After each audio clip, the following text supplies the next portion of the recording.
રહ્યા છીએ તમારા ચેપ્ટર 3 નો ટોપિક 3.4 તાત્કાલિક વેગ અથવા તાત્ક્ષણિક વેગ અને ઝડપ.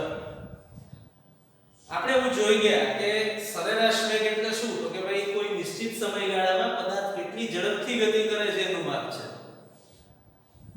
આમ જુઓ તો વધુ પ્રિસાઇઝલી કહીએ તો દિશા સહિતનું માપ છે.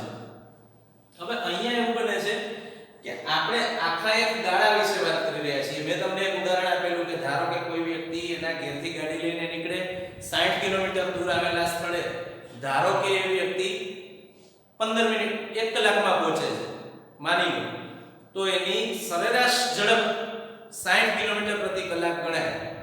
અને જો એ સુરેખ પથ પર ગતિ કરતો હોય તો તમે એને સરેરાશ વેગ પણ કહી શકો, એક જ દિશામાં ગતિ થતી હોય તો. પણ એના પરથી તમને એ વ્યક્તિની જે તે ક્ષણે ઝડપ કેટલી હતી, જે તે ક્ષણે વેગ કેટલો હતો એ આઈડિયા નથી આવતો. મતલબ મેં તમને એવું પણ કીધેલું કે ભાઈ જ્યારે વ્યક્તિ પોતાના ઘરેથી નીકળ્યો ત્યારે એની સ્પીડ કંઈક અલગ હતી. શરૂઆતમાં સ્પીડ 0 હતી, ગાડી સ્થિર હતી. પછી એણે ધીમે ધીમે એક્સિલેટર આપ્યું, વચ્ચે હાઈવે પડ્યો, ત્યાં વેગ વધાર્યો. તો ધારો કે હું એના ઘરેથી નીકળ્યા પછીની 5 મિનિટ ને 4 સેકન્ડે એનો વેગ કેટલો છે જાણવા માંગુ છું, તો મારી જોડે કોઈ ઉપાય નથી સિવાય કે ગાડીના સ્પીડોમીટરમાં જોઈએ, તો વસ્તુ અલગ છે. પણ ફિઝિક્સમાં આપણે જ્યાં ક્યાં અભ્યાસ કરીશું, જ્યાં ક્યાં હિસાબ કરવાનો આવશે, ત્યાં દરેક જગ્યાએ પ્રેક્ટિકલી આવો હિસાબ કરવો શક્ય નથી હોતો. તો એ ટાઈમે મેથ્સ આપણી મદદ કરે છે. હવે મેથ્સ કઈ રીતે મદદ કરે છે એ જોઈએ. ધારો કે મારે કોઈ નિશ્ચિત ક્ષણે પદાર્થનો વેગ એટલે કે તાત્ક્ષણિક વેગ અથવા તત્કાલીન વેગ શોધવો છે. તો ખરેખર તો તત્કાલીન વેગ શું છે? સૂક્ષ્મ સમયગાળામાં સરેરાશ વેગ v બાર નું સીમાંત મૂલ્ય છે. સીમાંત મૂલ્ય એવું નામ કેમ આપ્યું આપણે? ગાણિતિક રીતે સમીકરણ લખી એના પરથી ખ્યાલ આવશે. ગાણિતિક રીતે તાત્ક્ષણિક વેગ જે આપણે જોવાનું છે, તાત્ક્ષણિક એટલે જે તે ક્ષણે વેગ અથવા તત્કાલીન જે તે કાલ એટલે કે સમય વેગ. તો તાત્ક્ષણિક વેગ અથવા તત્કાલીન વેગની સંજ્ઞા v છે, ઉપર બાર ના આવે. v બાર મતલબ સરેરાશ વેગ. ઉપર જે આપણે લીટી કરીએ એ v બાર નો અર્થ છે સરેરાશ વેગ, પણ અહીંયા તત્કાલીન વેગમાં v ની ઉપર બાર ના આવે. જો મેં અહીંયા સરેરાશ વેગ શોધ્યા તો એ બધામાં બાર કરેલા છે, બરાબર? હવે તાત્ક્ષણિક વેગ limit delta t tends to 0, delta x by delta t કોનું મૂલ્ય છે? કોનું સમીકરણ છે? સરેરાશ વેગનું. અને એને લખાય આવી રીતે dx by dt. ઘણી બધી વસ્તુઓ સમજવાની છે આ સમીકરણમાં. આપણે 1 by 1 બધાનો વારો લઈએ. પહેલી વસ્તુ કે આપણે નામ આપ્યું હતું સીમાંત મૂલ્ય, તો આપણે એક સીમા લાગુ પાડી દીધી. એ સીમા શું છે? સમયગાળો ડેલ્ટા t ટેન્ડ્સ ટુ 0. સમયગાળો ડેલ્ટા t ટેન્ડ્સ ટુ 0 એનો અર્થ વ્યવહારિક રીતે શું થાય એ સમજીએ. ધારો કે એ વ્યક્તિએ ગાડીમાં બેસીને એન્જિન ચાલુ કર્યું, એક્સિલેટર પર પગ મૂક્યો, તો 0 થી 10 ની સ્પીડ મેળવતા ધારો કે એને 3 સેકન્ડ થઈ. તો 3 સેકન્ડ એ એક સમયગાળો છે. 0 થી 3 સેકન્ડમાં એનો વેગ 10 કિલોમીટર પર અવર જેટલો વધ્યો એવું કહી શકાય. પણ ધારો કે હું 0 થી 1 સેકન્ડની વાત કરું તો સમયગાળો હજુ સૂક્ષ્મ થઈ ગયો. 0 થી 0.1 સેકન્ડની વાત કરું તો સમયગાળો એનાથી સૂક્ષ્મ થઈ ગયો. તો આપણે સમયગાળો કેટલો સૂક્ષ્મ એનું માપ નથી લઈ શકતા, એટલે આપણે એને નામ આપ્યું limit delta t tends to 0. શું વંચાય આને? આ પદને વંચાય limit delta t tends to 0. શુદ્ધ ગુજરાતીમાં કહીએ તો સમયગાળો શૂન્યને અનુલક્ષે છે એવો આનો અર્થ થયો. ઘણી બાબતો કેવી હોય કે જેનું કોઈ નિશ્ચિત માપ ન હોય આપણી જોડે. ધારો કે તમને કોઈ એમ કે ભાઈ ફલાણા ભાઈ પૈસાદાર છે, બહુ રૂપિયા છે એમની જોડે. તો બહુ રૂપિયા મીન્સ કેટલા? માણસે રૂપિયાનું માપ અલગ અલગ હોય છે કે બહુ રૂપિયા કોને કહેવાય. આપણે જેની જોડે 25-50 કરોડ હોય એ વ્યક્તિને બહુ રૂપિયા વાળો માણસ ગણીએ. પણ ધારો કે અંબાણી વાત કરશે તો એના માટે 25-50 કરોડ એ બહુ રૂપિયા વાળો માણસ ના ગણાય, એ ગરીબ ગણાય એની સરખામણીમાં. તો ઘણી બધી બાબતોનું કોઈ માપ નથી. હું જ્યારે એવું કહું છું કે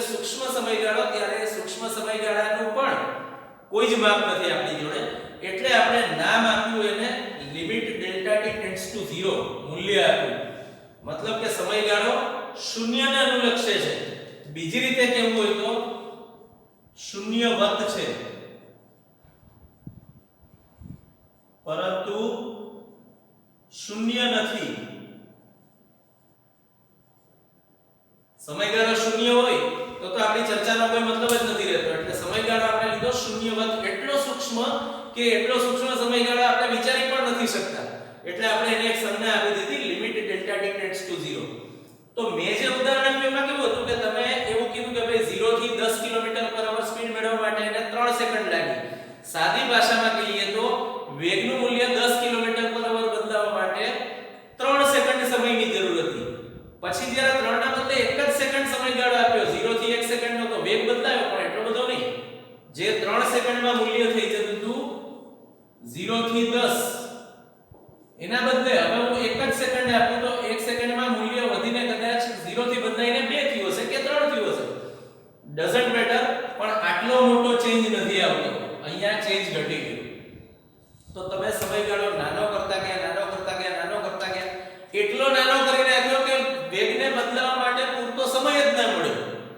અને વેગને બદલાવવા માટે પૂરતો સમય ન મળે એટલો સૂક્ષ્મ સમયગાળો એટલે limit delta T tends to 0. આપણા કેસમાં તમે આવી વ્યાખ્યા આપી શકો. તો હવે આને આપણે ગાણિતિક રીતે રજૂ કરીએ છીએ dx/dt વડે. x એટલે આપણે જાણીએ છીએ સ્થાન છે અને t એટલે પણ આપણે જાણીએ છીએ કે સમય છે. તો આને મેથ્સની ભાષામાં એવું કહેવાય કે તમે સ્થાન x નું સમય t ની સાપેક્ષે વિકલન કર્યું, અથવા dx/dt શું છે? સ્થાનમાં થતા ફેરફારનો સમય દર છે. જેમ તમે સરવાળા, બાદબાકી, ગુણાકાર, ભાગાકાર ભણો છો એવી રીતે વિકલન પણ મેથ્સનો એક અગત્યનો કન્સેપ્ટ છે. અને આપણે આ પહેલા પણ ચર્ચા થયેલી છે કે કોઈ પણ જગ્યાએ ફિઝિક્સની ભાષા છે મેથ્સ, એટલે આપણે મેથ્સનો ડગલે ને પગલે ઉપયોગ આવશે. હવે ધારો કે હું શૂન્યવત સમયગાળો લઉં તો મને તાત્ક્ષણિક વેગ કઈ રીતે મળે છે આપણે એક એક્ઝામ્પલથી જોઈએ. ધારો કે કોઈ પદાર્થ ગતિ કરે છે, સમય t છે સેકન્ડમાં, જે મેં આ બાજુ મૂલ્યો લખેલા છે 0 થી 6 સેકન્ડ સુધીના, અને એ સમયે એનું સ્થાન જે તે સમયે મારે શોધવું હોય તો એનું સૂત્ર છે 1.5 t², જે મેં અહીંયા લખેલું છે ગણતરી કરીને. ધારો કે હું પહેલી વખત t 0 લઈ લઉં તો આ સમીકરણ પરથી મને x 0 મળે. પછી t 1 લઈ લઉં તો 1.5 ગુણ્યા 1 નો સ્ક્વેર એટલે 1, તો જવાબ મળ્યો 1.5. પછી 2 લઈ લઉં તો 1.5 ગુણ્યા 2 નો સ્ક્વેર એટલે 4, તો 1.5 ગુણ્યા 4 એટલે 6 મળ્યો. આવી રીતે મેં 6 સુધી મૂલ્યો શોધેલા છે, 6 સેકન્ડ સુધી. ધારો કે હું સરેરાશ વેગ શોધું છું, પણ મારે કરવાનું છે શું? સમયગાળો સૂક્ષ્મ કરતા જવાનું છે. તો પહેલી વખત મેં 3 થી 6 સેકન્ડ સુધીનો સમયગાળો લીધો. સૂત્ર તો આપણે જાણીએ છીએ સરેરાશ વેગનું, અંતિમ સ્થાન માઈનસ પ્રારંભિક સ્થાન અપોન અંતિમ સમય માઈનસ પ્રારંભિક સમય. તો પહેલી વખત જ્યારે 3 થી 6 સેકન્ડનો સમયગાળો આપણે લઈએ ત્યારે 3 સેકન્ડ માટે સ્થાન 13.5 અને 6 માટે 54, તો એનું અંતિમ સ્થાન થયું 54, એટલે આ સમીકરણમાં x2 ની જગ્યાએ આપણે મૂક્યું 54. પ્રારંભિક સ્થાન થયું 13.5 એટલે x1 ની જગ્યાએ મૂક્યું 13.5, અને સમયના બે મૂલ્યો t2 6 અને t1 3 અહીંયા મૂકી દીધા. તો 6 - 3 સાદુરૂપ આપો તો મળશે 13.5 મીટર પર સેકન્ડ.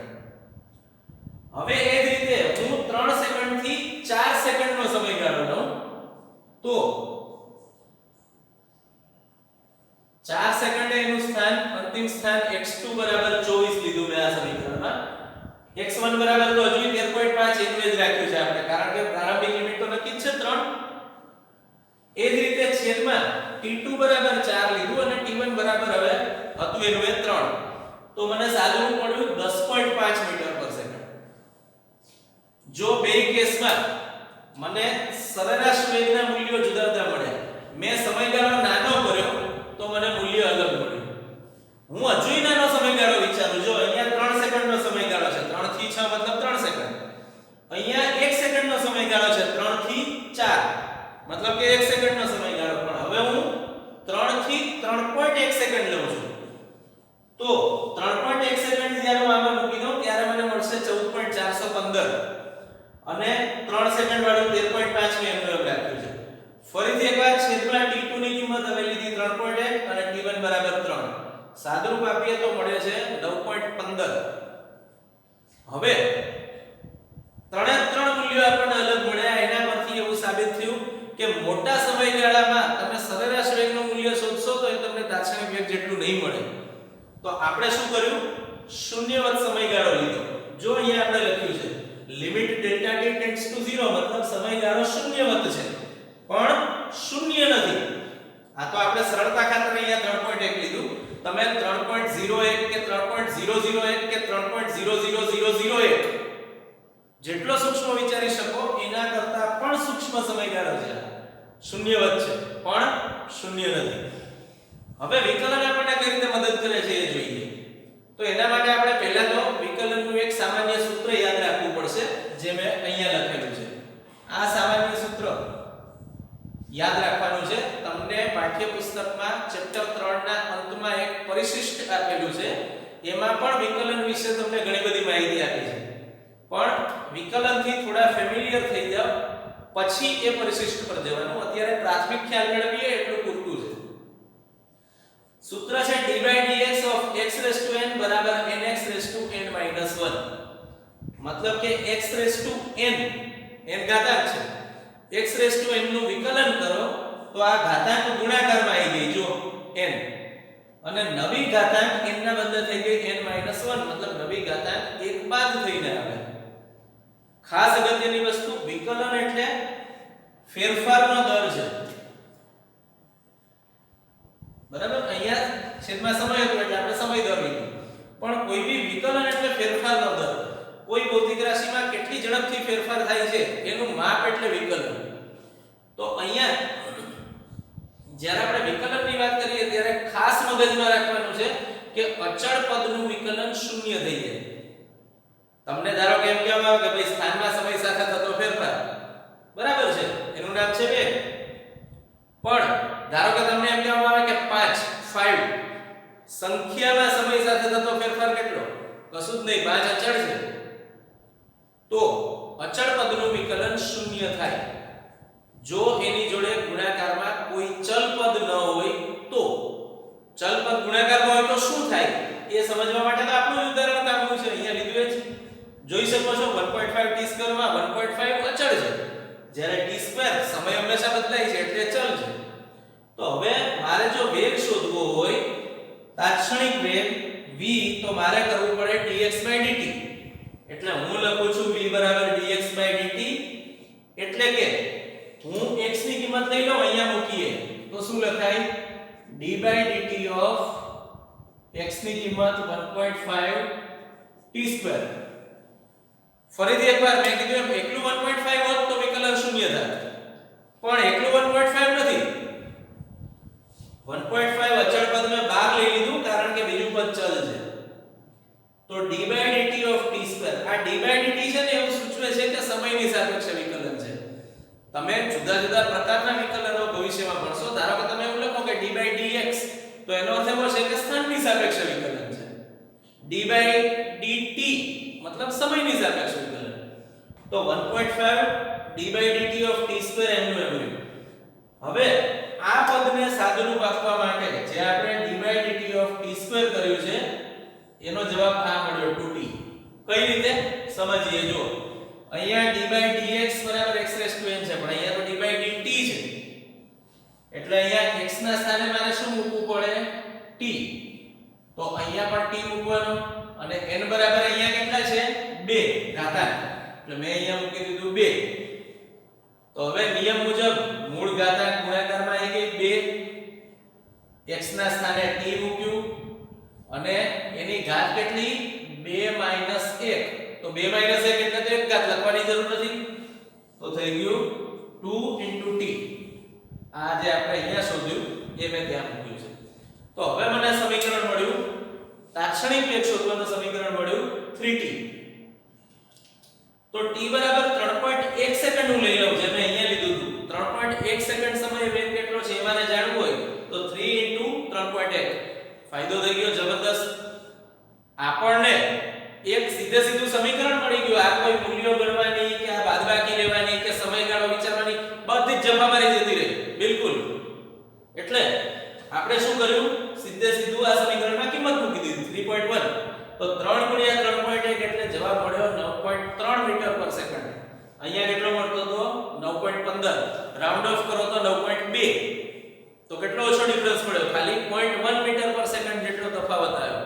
તો વિકલન આપણા માટે બહુ કામની વસ્તુ છે અને નિશ્ચિત સમયગાળા માટે તમે જે વેગ શોધો છો એ સરેરાશ વેગ, અને જો એ નિશ્ચિત સમયગાળાને શૂન્યવત કરી નાખો તો તમને જે મળે છે એ તત્કાલીન અથવા તાત્ક્ષણિક વેગ છે એવું કહી શકાય.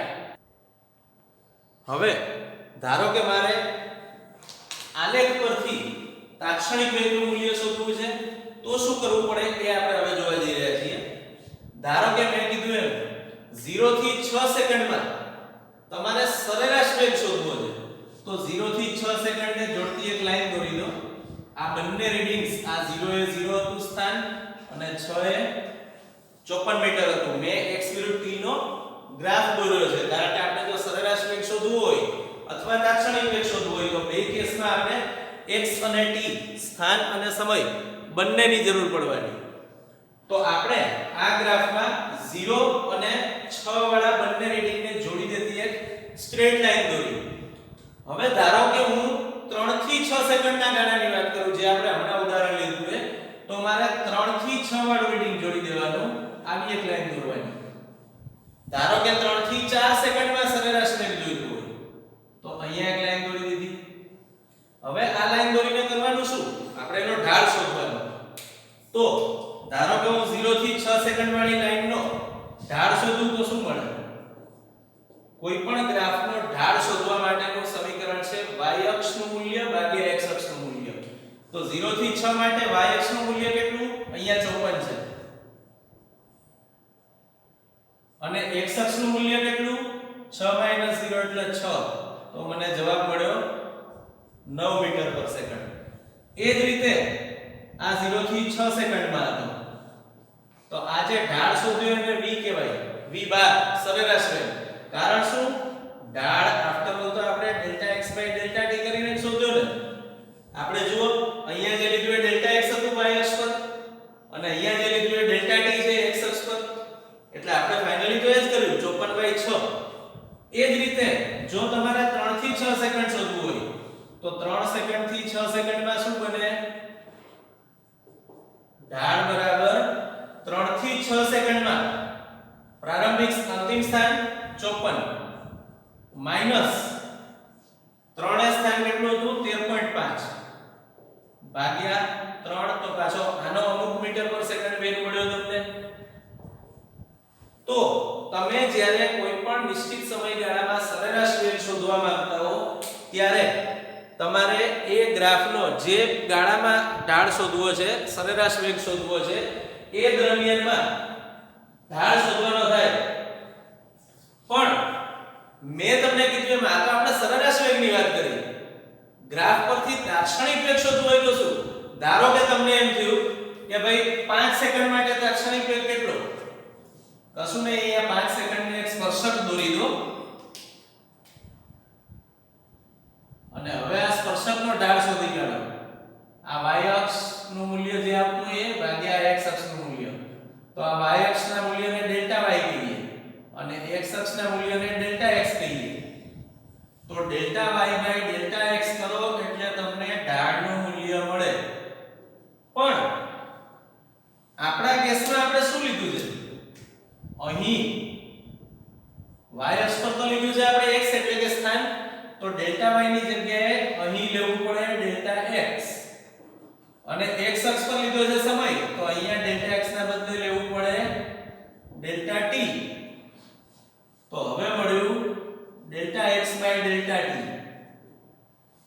અને મેં કીધું એમ સમયગાળો શૂન્યવત છે, એટલે જ્યારે limit delta t tends to 0 હોય ત્યારે આને લખાય dx dt, જે તાત્ક્ષણિક વેગનું સમીકરણ છે. તો તમે આ રીતે ગ્રાફ પરથી સરેરાશ વેગ અને તાત્ક્ષણિક વેગ બંને શોધી શકો છો. શરત એટલી કે જે તે ક્ષણે તાત્ક્ષણિક વેગ શોધવા માટે તમારે સમયગાળો શૂન્યવત લેવો પડશે.